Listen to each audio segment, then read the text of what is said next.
لله رب العالمين والصلاة والسلام على سيدنا وعظيمنا وحبيب قلوبنا وشفيع نفوسنا أبي القاسم محمد اللهم صل على محمد وعلى محمد وعلى أهل بيته الطيبين الطاهرين وأصحابه الغر الميامين. الحمد لله الذي جعلنا من المتمسكين بولاية سيدي ومولاي علي بن أبي طالب. اللهم صل على محمد.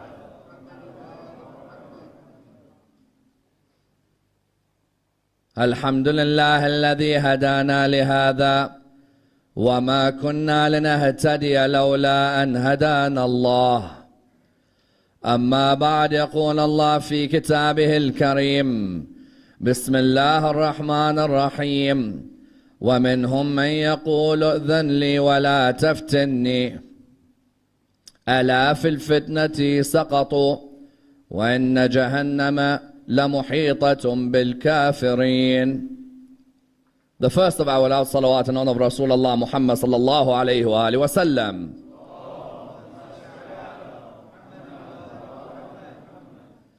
The second in honor of Amir al-Mu'mineen Ali ibn Abi Talib. The third with your loudest voices in honor of the Imam of our time, Imam Sahib al-Asr wal-Zaman. Allahumma salli ala Muhammad wa ala Muhammad.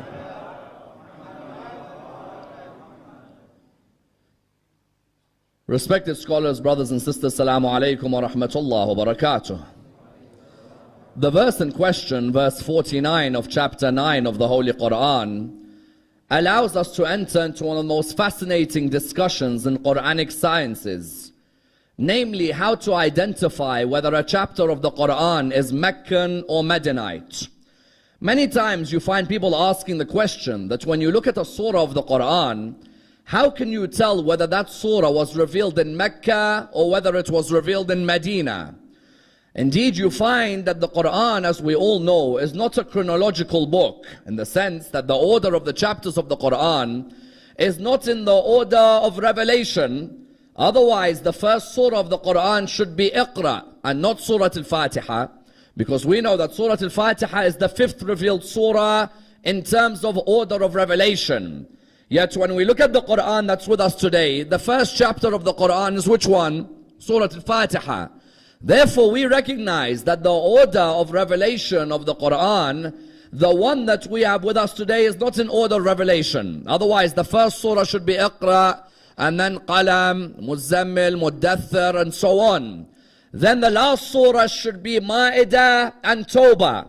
Therefore, many people ask the question that if we cannot tell from the order of the Qur'an which surahs are Meccan and which surahs were revealed in Medina, then what is the criteria, or in which method can we understand which chapter was revealed in Mecca and which chapters were revealed in Medina? Because this discussion is a vital one for a number of reasons. On the first level, the discussion is vital because it allows us to understand the seerah of our Holy Prophet Muhammad sallallahu alayhi wa alihi wa sallam. Allahumma salli ala Muhammad. We know that the Holy Prophet, when he announced his prophethood lasted for a period of 23 years. 13 of those years were in Mecca and 10 of those years were in Medina. You find that those first 13 years were without a doubt extremely difficult, in the sense that if ever a prophet went through a tumultuous period, it was the Holy Prophet in Mecca. In those first 13 years, he had bitter enemies from his family, bitter enemies from the aristocrats of Arabia. They wouldn't leave him alone. They would continue to hassle him, and indeed hassle his companions, to the extent you would find Ammar lost his parents, Yasir and Sumayya. You'd find Bilal al-Habashi would be tortured with a big black rock while his body lay naked on the sand. You'd find Ja'far al-Tayyar having to leave to go and live in Africa. Even the Holy Prophet himself was the aim of a number of assassination attempts. That the Holy Prophet himself would sleep in the bed and know that every night could be a dangerous night in Mecca, until eventually he performed his hijrah and went to Medina. He went to Medina to spend the last 10 years of his life. So from 40 until 53, he was in Mecca. From 53 until 63, he was where? Medina. In Medina, he went because the Muslims in Medina had written to him, saying to him that if Meccans do not like you, then come and teach us here in Medina. We are a group of believers. We believe in Islam. We want to learn more about how to get closer to Allah subhanahu wa ta'ala. Therefore, come and approach us in Medina, and we are willing to be there for you. When we look at those 23 years, we ask ourselves a question. How can we read those 23 years in the Qur'an?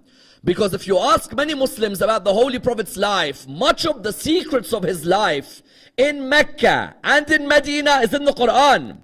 If a person was to analyze the Qur'an, they'll find many of the incidents in Mecca in the Qur'an and many of the incidents of Medina in the Qur'an. 86 surahs of the Qur'an were revealed in Mecca, and 28 surahs were revealed in Medina. As in, if you were to ask many Muslims today, how many surahs of the Qur'an were in Mecca? Many would not know, but logically speaking, if Rasulullah spent more time in Mecca than in Medina, then there definitely has to be more surahs in Mecca than there are in Medina. Because 13 years he was in Mecca, 10 years he's in Medina, 13 years, 10 years, 86 surahs, 28 in Medina. In other words, you found the majority of the surahs were in Mecca and the minority of them were in Medina. Yet someone still asked the question, how do I verify these surahs? We said you need to verify firstly to learn about his life. Secondly, knowing which is Meccan and which is Medinite is important. Why? So we are able to understand which verses abrogated which. Remember last night we said that there were certain verses which abrogated previous verses. I may look in the Qur'an, I may see two separate verses. I may think this verse abrogates that. But what if it turns out that this verse is a Meccan, that's a Medinite? Can a Meccan necessarily abrogate a Medinite? How? If 13 years you're in Mecca, then you go to Medina, it's the Medinite that abrogates what comes before it, surely. So you found what? You found that the second reason you study which surahs were revealed in Mecca and which were revealed in Medina is so that when I know there's a verse in Medina and there's a previous verse in Mecca, I'm able to say that maybe that verse in Medina came to replace that other verse in Mecca. Therefore, on the second level. On the third level, also it highlights to us that when we build a new Muslim community, what should our message be at the beginning, and then what should our message be when everyone believes? Rasulullah, when he first began speaking to the Meccans, were they all believing in Allah? So would the verses straight away say, "Oh, you who believe," or would the verses be a bit more general? Likewise, when we begin a new community and we begin with our da'wah, do we straight away send down verses on salah and Sawm and zakat? Or do we first instill the pillars of the religion into the community? Try and understand this delicate point. That when I begin a new community, or I am in Nairobi and I want to bring people towards Islam, do I straight away say salah, Sawm, zakat? Or do I first begin by instilling the principles of Islam? Maybe through understanding Mecca versus Medina, we're going to be able to understand exactly how tabligh is meant to be done. Therefore, let's examine this topic tonight about Mecca and Medina and how to identify the verses by asking the following questions. Number one, how does verse 49, chapter 9 of the Qur'an, highlight to us that you can't find out if a surah is Mecca or Medinite purely on location of revelation? Number two, is it possible that the longer the surah, the clearer it is Medinite, and the shorter the surah, it is Meccan? Number three, do the letters at the beginning of a surah highlight that a surah is Meccan rather than Medinite? Number four, is the number of sajdas an indication of whether a surah is Meccan or Medinite? Number five, if a surah begins Ya Ayyuhan Nas, does that mean it's Meccan? And if it begins, Ya ayyuhalladhina amanu, does that mean it's Medinite? Number 6, or is the criteria pre-Hijrah and post-Hijrah? And number 7, which verses in Medina highlighted both the signs of the hypocrites and the followers of Ahlul Bayt? Inshallah, we'll seek to dissect this and seek to dissect the topic in depth. The first opinion about how you verify whether a surah is Meccan or Medinite is a very logical opinion. That opinion is, you might as well just ask, where is the verse revealed? If the verse is revealed in Mecca, then it's Meccan. And if the verse is revealed in Medina, then it's Medinite. This opinion, some people came forward with. Why? Because some people came forward and said what? Some people came forward and said that if a surah is Meccan, then that's it. If it's located in Mecca, it must be a Meccan surah. And if it was located in Medina, it must be a Medinite surah. The reply came, who told you every verse was located in Mecca or Medina? What do we mean? Who told you that every verse of the Qur'an was necessarily revealed either in Mecca or Medina? If you were to ask many Muslims today, the verses in the Qur'an, are they only in Mecca and Medina? No, they're not. There are verses in the Qur'an which were revealed outside Mecca or Medina. Therefore, location is not a criteria. What do I mean? There are some verses of the Qur'an which were revealed in Sham. They weren't revealed in Mecca or Medina. Someone says, how? One of the most famous battles which the Holy Prophet had to take part in was a battle where there were verses revealed when he wasn't in Mecca or Medina.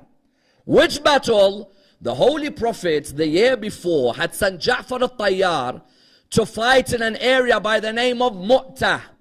Mu'tah is an area in Jordan. How many of you here have been to the ziyarah of Ja'far al-Tayyar in Jordan? Those of you who've been for ziyarah of Ja'far al-Tayyar, may Allah bless all of you to go inshallah again. And those of you who haven't, may Allah bless you to go. Ja'far al-Tayyar had led an army against the Romans. Rasulullah had sent his emissary to the Romans called Harith bin Umar. When Rasulullah sent him to the Romans, Rasulullah had sent him with a mission. What was the mission? That go and invite the Romans towards the religion of Islam. The Romans killed that ambassador.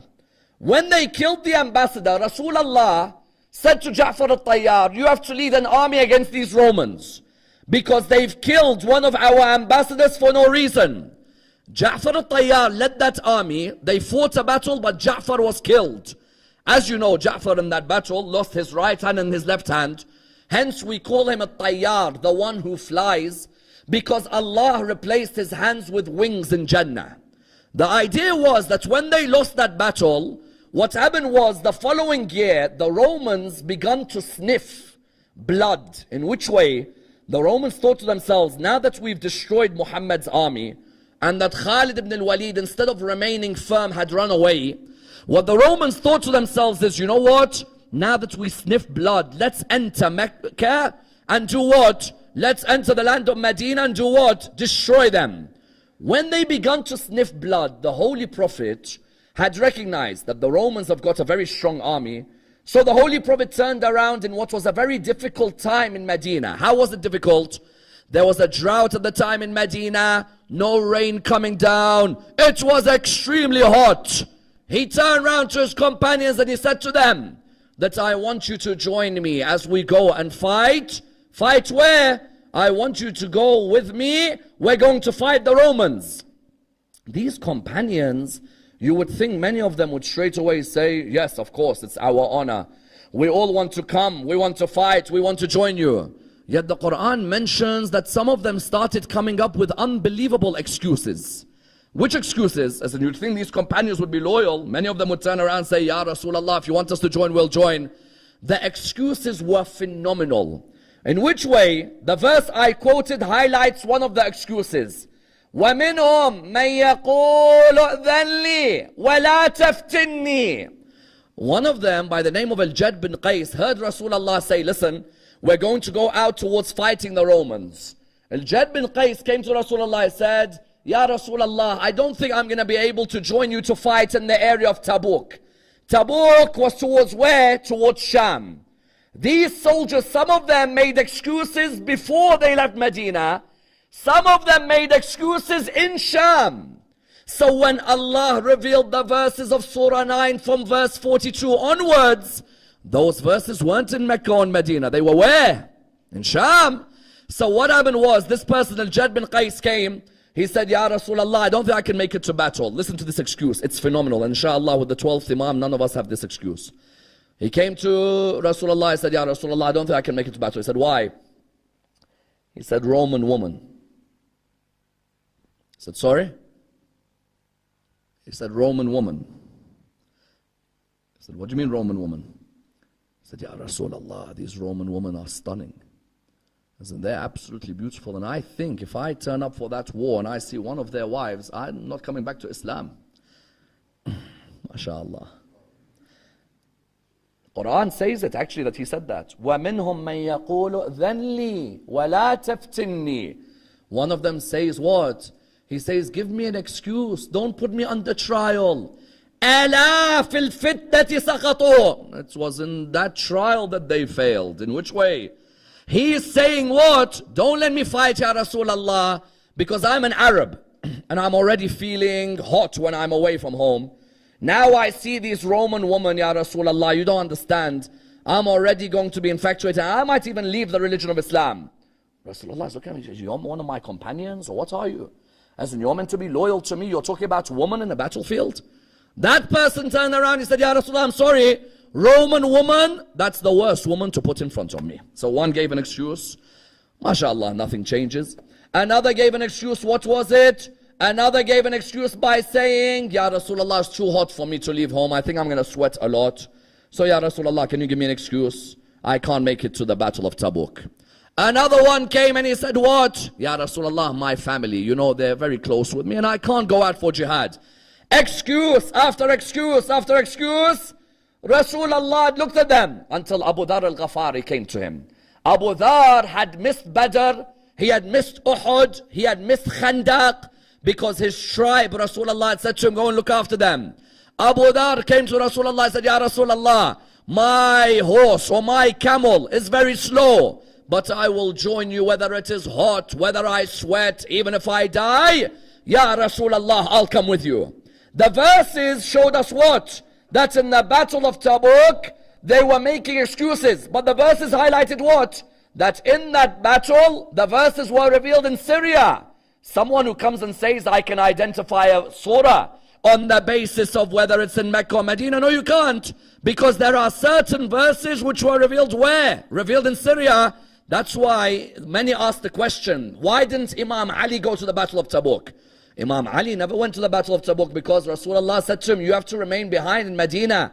The only battle, Imam Ali ibn Abi Talib, salawatullah wa salamu alayhi.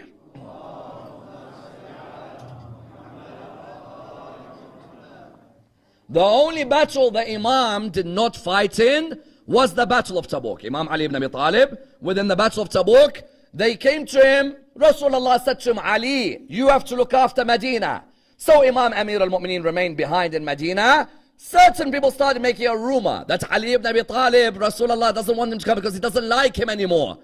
When Imam Ali approached Rasulullah, he said, Ya Rasulullah, this is what the people are saying. That's when Rasulullah said the famous line, Oh Ali, you are to me like Harun is to Musa. That if you want to know your manzila with me, you are to me like Aaron was to Musa. In other words, what do we find? We find that Battle of Tabuk, Rasulullah went towards the battle, the Romans didn't end up showing. The Romans, recognizing that Rasulullah had gone with 30,000, they didn't end up showing and they came back. Allah subhanahu wa ta'ala therefore had revealed certain verses where he had said clearly that there are those of you who make excuses for not coming up to battle. No, your trial is that excuse. Your trial was to turn up, not to think about the woman, but to turn up and defend the religion of Islam. Therefore, the first opinion that a Meccan or Medinite surah can be known by location is rejected. There are certain verses which aren't revealed neither in Mecca nor in Medina. A second opinion was what? The name of a personality can tell you where the surah is revealed. In which way? That if you know that a personality is named in a surah, that personality, where did he live? If he lived in Mecca, that means that the surah is Meccan. And if he lived in Medina, that means the surah is Medinite. How did they come up with that opinion? Because we know that Surah Masad was revealed about who? Tabbat yada Abi Lahab. So that second opinion, what does it say? Abu Lahab's name in a surah indicates the surah has to be Meccan, because Abu Lahab never ever left Mecca. Did Abu Lahab ever leave Mecca? No. Abu Lahab, his whole life he was in Mecca, and he died within Mecca. Abu Lahab died after the battle of Badr. He had slapped one of his servants for claiming that Rasulullah was helped by angels on the day of Badr. The wife of Abbas, the uncle of Rasulullah, hit him on the back of his head. He died from that hit, and he ended up being buried by his sons, who threw stones at his body because they didn't want to come near the foul smell.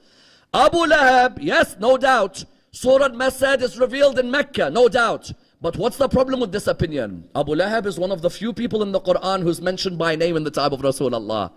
If I want to judge if a surah is Meccan or Medinite, I need everybody who's alongside Rasulullah to be mentioned. Abu Lahab is mentioned. Yes, Allah mentioned him by name. But the problem is, Abu Talib isn't mentioned by name. If Abu Talib was mentioned by name, I know if a surah is Meccan. Khadija is not mentioned by name, I would know if a surah is Meccan. Walid ibn al-Mughira is not mentioned by name, even though many verses are revealed about him, I know if a surah is Meccan. Even of the Sahaba of Rasulullah, only one Sahabi of Rasulullah is mentioned by name in the Quran. Who? Who could tell me which Sahabi of Rasulullah is the only one mentioned by name in the Quran? Zayd. That's the only one. Ali ibn Abi Talib is not mentioned. Abu Bakr is not mentioned. Umar is not mentioned. Uthman is not mentioned. Talha is not mentioned. Sa'ad ibn Abi Waqqas is not mentioned. If I want to find out who a verse is revealed about, whether it's in Mecca or Medina, I need more names. Zayd and Abu Lahab, one may argue from the time of Rasulullah, the only ones who are mentioned. Therefore, the second opinion, you can know a surah by the names. No, the names don't help us. There's only a couple names. A third opinion is what? You can know if a surah is Meccan, because most surahs which begin with al-huruf al-muqatta'a are Meccan surahs. This is a good opinion. Why? This opinion says if a surah begins Yasin, or if a surah begins Kaf, Ha, Ya, Ain, Sad, or if a surah begins Ha-Mim, then that surah is definitely Meccan. That opinion is a good opinion. Why? 26 out of the 29 surahs with those letters are Meccan surahs. But it's still a problematic opinion. Why? Who can name me a surah which has those letters at the beginning but it's revealed in Medina? Baqarah. Baqarah begins what? Alif, Lam, Mim. Baqarah and Al-Imran are both Medinite surahs. Therefore the law, which is normal, which is that most surahs with the unconnected letters are Meccan surahs, they are right. Except 3 of them, of which Baqarah and Al-Imran are 2 of them. Therefore that opinion is rejected. Another opinion which was posited was what? If a surah has a sajda in it. You know there are surahs in the Quran where you have to do wajib sajda. Yes? Most surahs which have a wajib sajda are Medinite. And I think this is a good opinion. Meccan. Most surahs, without a doubt, which have a wajib sajda are Meccan. The only problem with this opinion is you may get a surah like Surah Al-Hajj, which has what? Which has a Medinite confirmation within it. That may be argued that you can't verify a Meccan surah through that. In other words, these were all opinions that were given. But what are the strongest opinions? The strongest opinion as to how you could verify a Meccan versus a Medinite surah is which one? If a surah begins Ya Ayyuhan Nas, it is Meccan. And if it begins Ya Ayyuhalladhina Amanu, it is Medinite. Why is it logical that if a surah begins Ya Ayyuhan Nas, it is Meccan, but if it begins Ya Ayyuhalladhina Amanu, it is Medinite? When I'm talking to the disbelievers in Quraysh, are they disbelievers or believers? When I'm talking to a disbeliever, is he a disbeliever or a believer? Disbeliever. Does he believe in Allah? Not necessarily. Does he believe in prophethood? Not necessarily. Does he believe in Qiyamah? Not necessarily. Therefore, if a surah begins, O mankind, then that surah is not speaking to someone who believes in Allah. It's making a general statement to those who don't believe. When you look at a surah, if it begins Ya Ayyuhan Nas, you'd be able to figure out what? You'd be able to figure out that that surah is revealed in Mecca. Because in Mecca, Abu Sufyan, when I'm speaking to him, do I say to him, Ya ayyuhalladhina amanu, O you who believe? Abu Sufyan believes? No. When I'm speaking to Abu Lahab, I say, Ya ayyuhalladhina amanu? No. Therefore, when you see a surah begin, Ya ayyuhan nas is what? Oh mankind. Generally, I'm not talking to the believers. If a surah begins, Ya ayyuhan nas, or an ayah, many said that it means it's Meccan. But what if it says, Ya ayyuhalladhina amanu, oh you who believe? When I'm speaking in Medina, Rasulullah has come to a community that believes in him, correct? Oh you who believe means he's speaking to Medina. Why? Because now they believe in Medina. So whenever I see an ayah in the Qur'an which begins, Ya ayyuhalladhina amanu, that means I know that that ayah is revealed in Medina. Exception to the cause. Problem. Surah An-Nisa is problem. Surah An-Nisa is a Medinite surah, correct? Who could tell me how Surah An-Nisa begins? Ya ayyuhan nas. If it's about the criteria that Ya ayyuhan nas is helpful, yes, in most occasions it's helpful, except Surah An-Nisa. Surah An-Nisa highlighted what? You may sometimes have a surah that may have a mixture of Meccan and Medinite verses, correct? A surah may have a mixture of Meccan or Medinite verses. And that's why some scholars came to the conclusion that you can tell a surah if it's Mecca or Medini by the first ayah. If the first ayah is revealed Medinite, then it remains Medinite. If the first ayah is revealed Meccan, then it remains Meccan. Because if you ask many of the followers of Ahlul Bayt today, how do I know if a surah is Meccan or Medinite? Most of them will say, Medina, Ya ayyuhalladhina amanu. Mecca, Ya ayyuhan nas. And many of them have a point, except Surah An-Nisa. Surah An-Nisa showed us that there may be some surahs where there's a mixture of Meccan and Medinite. For example, Surah An-Najm, Surah 53 of the Qur'an. From verse 32, it's Medinite. The first 31 verses are Meccan. From verse 32, it's Medinite. Surah 22, Surah Al-Hajj, from verse 52 onwards, they are Medinite. The first 51 verses are Meccan. In other words, for a person to simply say, because there are many who turn around and say, you know what, I already know. Ya ayyuhan nas, ya ayyuhalladhina amanu. No, you don't know. Ya ayyuhan nas in Surah An-Nisa, it can begin, but it could be a Medinite surah, but it could still say the whole of mankind. Therefore, what was the criteria for the Imams of Ahlul Bayt? The Imams of Ahlul Bayt in many cases would say, if a surah is revealed pre-Hijrah, then it's Meccan. But if it's revealed post-Hijrah, then it's what? Medinite. This is the point. In which way? You see, if I stuck to Ya ayyuhan nas and Ya ayyuhalladhina amanu, I may come unstuck. So what do you decide to do? You say any surah which is revealed in the first 13 years, that surah is Meccan. If it's revealed when? In the second 10 years, it's Medinite. Someone says, what if you have in Medina, please understand this careful point. What if you have in Medina a surah that's revealed, yes, in the 8th year after Hijrah, but Rasulullah travels to Mecca and he receives revelations in Mecca. Imagine, the surah is revealed when? 8th year after Hijrah. But Rasulullah, let's say, goes to Mecca, or the 10th year after Hijrah. He goes to Mecca. He receives a revelation from Jibreel. Yes? Ya ayyuhar rasul balligh ma unzila ilayka min rabbik. Correct? Please understand this very careful point. Rasulullah is in Medina. He's told to go on Hajj. When he's told to go on Hajj, while in Mecca, he receives a revelation saying, Ya ayyuhar rasul balligh ma unzila ilayka min rabbik. O Prophet of God, preach what's been bestowed upon you from your Lord. Does that make Surah Al-Ma'idah, Surah 5, Meccan or Medinite? According to the criteria of the Imams of Ahlul Bayt, it makes it what? Medinite. Why?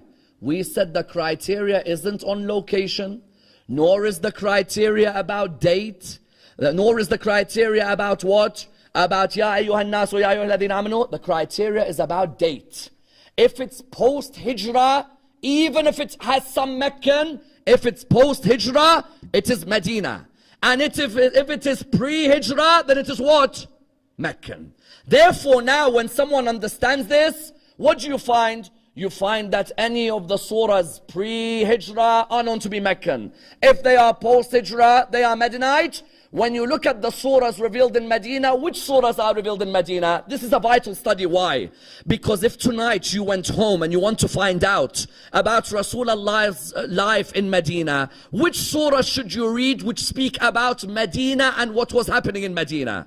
The likes of, for example, Surah Al-Imran. These are pure Medina. Surah Al-Baqarah, Medina. Surah Al-Ahzab, Medina. Surah Al-Ma'idah, Medina. Surah Al-Tawbah, Medina. Surah Al-Nasr, Medina. You know, many times people used to say, if you want to know whether a surah is Mecca or Medinite, if it's a short surah, it's Meccan. Because you know, Falaq, Nas, all of these are Meccan. And if it's a long surah, it's Medinite. Baqarah, Al-Imran. But Surah Al-Nasr, إِذَا جَاءَ نَصْرُ اللَّهِ وَالْفَتْحِ وَرَأَيْتَ النَّاسَ. Oh, do you know that surah? That's a Medinite surah.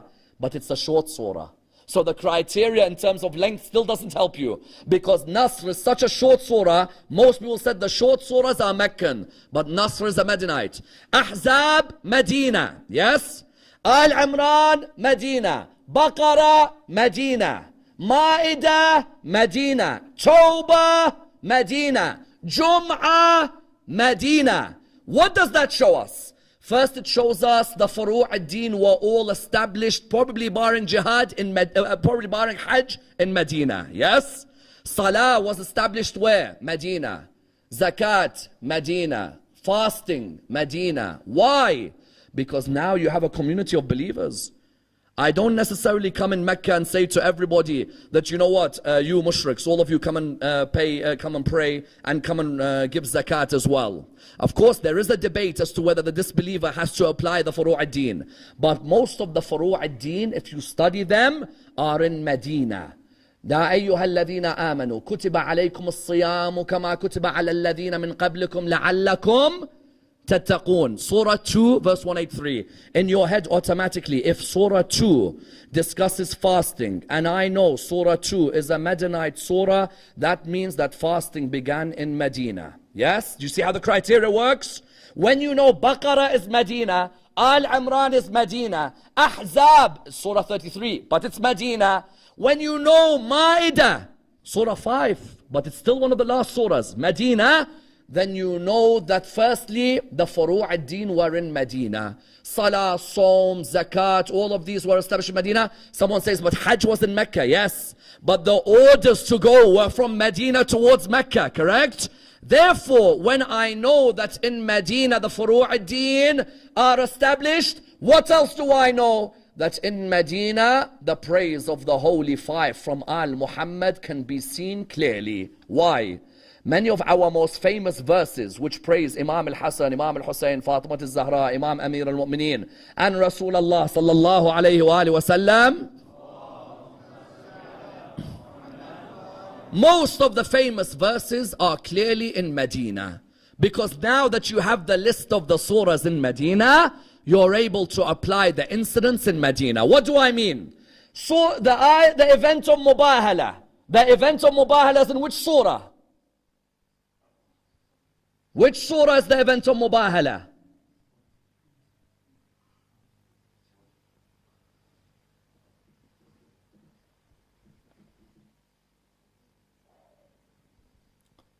Surah 3, verse 59 till 61.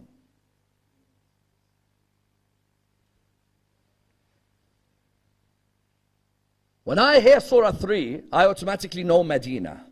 And when I know Medina, I know therefore Ahlul Bayt, all five of them were praised in an incident in Medina, correct? That when the Christians of Najran came to Medina, when they came to debate Rasulullah, I know that this event takes place in Medina because the moment I hear Surah 3, I know Surah 3 is a Medinite surah. When they came to meet Rasulullah, where was it? In Medina. They came to meet him in Medina. They said to him, do you believe is the Son of God? He said to them, what's your belief? They said, we believe Jesus is the Son of God. What's your belief? He said, I believe he's a prophet of God. They said to him, why? He never had a father. So the Qur'an replied by saying, إِنَّ مَثَلَ عِيسَى عِنْدَ اللَّهِ كَمَثَلِ آدَمَ. You're saying Jesus should be the Son of God because he didn't have a father.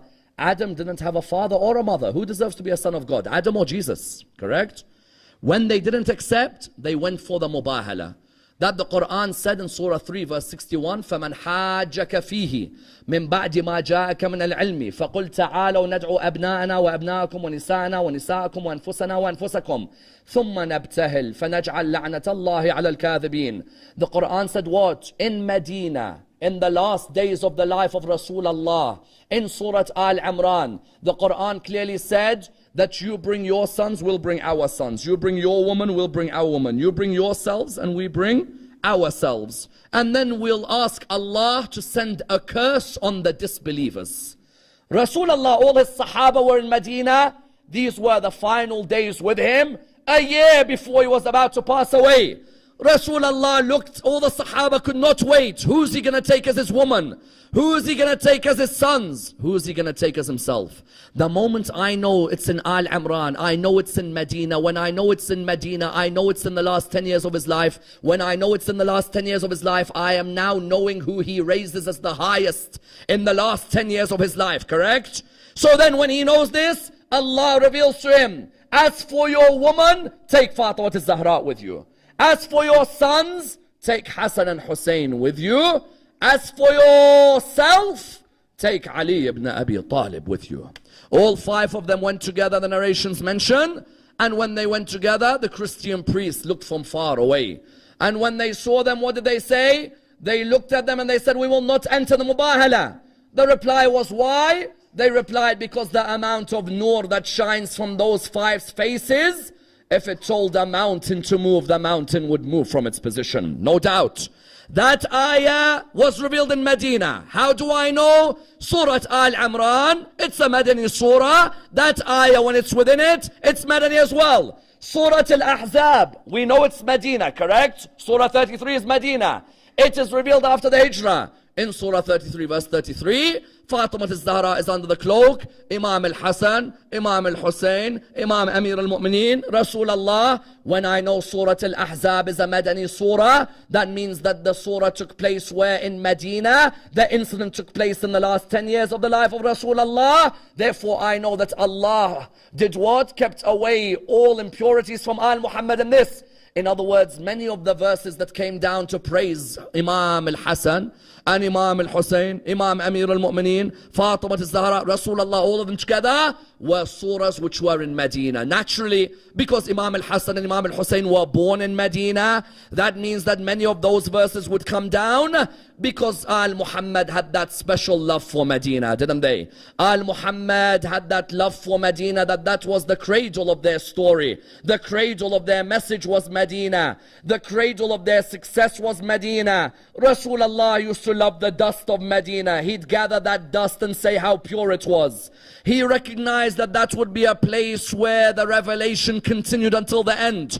Until the end, Surah Al-Ma'idah and Surah At-Tawbah having the last verses where? Having the last verses in Medina, you would find that Rasulullah would tell the Muslims, look after Medina, protect Medina.